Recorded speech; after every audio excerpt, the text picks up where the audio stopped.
Ancient China, the Terracotta Army.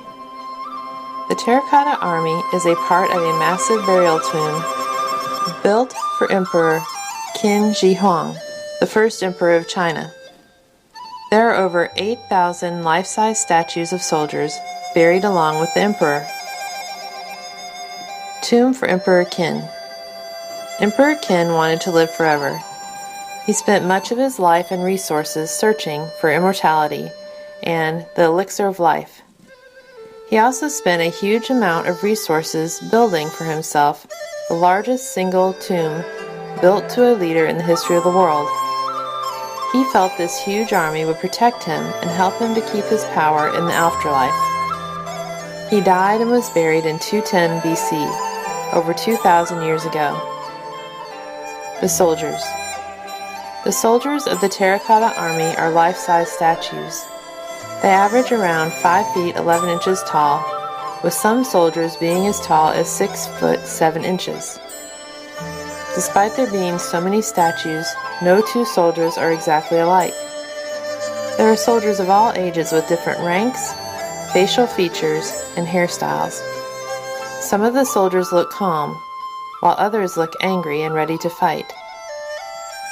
The soldiers were even designed with different clothing and armor. Men from the cavalry are dressed different than foot soldiers. Some soldiers don't have armor. Perhaps they were supposed to be scouts or spies. As impressive as the soldiers are today, they were likely much more impressive 2,000 years ago. The soldiers were painted to look even more realistic and then covered with a lacquer finish. They also held real weapons such as crossbows, daggers, maces, spears, and swords. How did they build so many soldiers? To build 8,000 life-size statues must have taken an army of workers. Archaeologists estimate that over 700,000 craftsmen worked on the project for several years. The bodies of the soldiers were made in an assembly line fashion. There were molds for the legs, arms, torsos, and heads.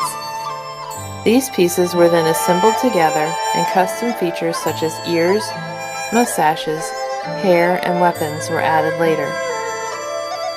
There are between 8 and 10 different head shapes for the soldiers. The different head shapes represent people from different areas of China, as well as different personalities of the soldiers. The heads were made from molds and then customized and attached to the bodies. Other statues. The tomb is most famous for its large rows of soldiers, but there were plenty of other statues to accompany Emperor Qin in the afterlife. There were 150 life-size cavalry horses and 130 chariots, with 520 horses buried with the army. In other areas of the tomb, figures of government officials and entertainers have been found.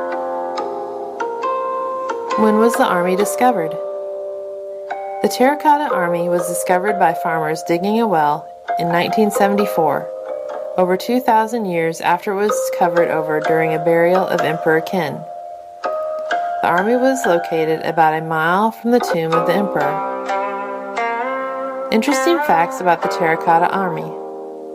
The horses in the army are saddled. This shows that the saddle had been invented by the time of the Qin Dynasty.